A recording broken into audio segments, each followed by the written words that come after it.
তিন সদস্যের একটা কমিটি তৈরি করা হবে।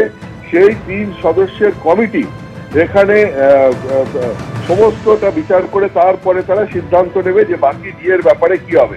তা আমি তোমাকে বলছি প্রাথমিক রায় আবার এটাই যে বকেয়া ডিএর যেটা ছিল সেই বকেয়া ডিএর 25%, মানে এটা যেটা মোটামুটি হিসেব করে আগে একটা গড় হিসেব ছিল যে প্রায় 40,000 কোটি টাকা পুরো বকেয়া দিয়ে দিতে গেলে রাজ্য সরকারের লাগবে, কিন্তু এখানে বলা হচ্ছে যে 25% বকেয়া দিয়ে দিতে হবে, মানে প্রায় 10,000 কোটি টাকা মতো রাজ্যের খরচ হবে। এই 25% বকেয়া দিয়ে সেইটা অবিলম্বে রাজ্য সরকারি কর্মীদেরকে দিয়ে দিতে হবে রাজ্য সরকারকে। এর পাশাপাশি 31শে মার্চের মধ্যে 25% বকেয়া ডিএর টাকা দিতে হবে এবং 15ই মের মধ্যে কমপ্লায়েন্স রিপোর্ট সুপ্রিম কোর্টে জমা দিতে হবে।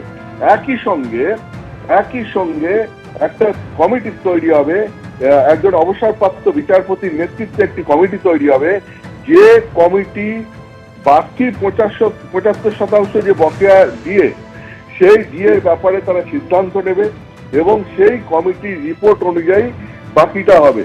অর্থাৎ পুরো সিদ্ধান্তটা সুপ্রিম কোর্ট এইভাবে দিল যে আগে অবিলম্বে 25% দিয়ে দিতে হবে, মানে হচ্ছে গিয়ে এই অবিলম্বে 25% বকেয়া ডিএর 25% দিয়ে দিতে হবে।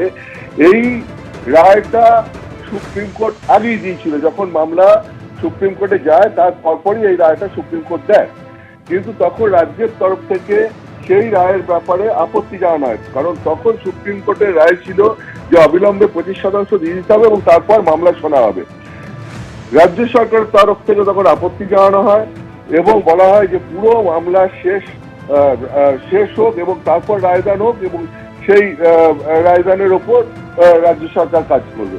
তো এরপরে আজকে এই মামলার চূড়ান্ত রায়দান ছিল এবং সেই রায়ে এসে সুপ্রিম কোর্ট সেই আগের রায় রিপিট করলো বলা যায়, কারণ সেই সুপ্রিম কোর্ট সেই রায়ও বলেছিল যে বকেয়া দিয়ে 25% দিয়ে দিতে হবে রাজ্য সরকারি কর্মীদের।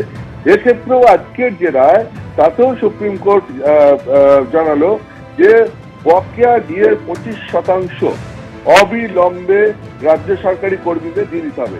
তাহলে বাকি 75%-এর ব্যাপারে কি হবে? বাকি 75%-এর ব্যাপারে একটা কমিটি তৈরি হবে, একজন অবসরপ্রাপ্ত বিচারপতির নেতৃত্বে একটা কমিটি তৈরি হবে। সেই কমিটি চূড়ান্ত সিদ্ধান্ত নেবে কি হবে। তোমাকে আমি আবার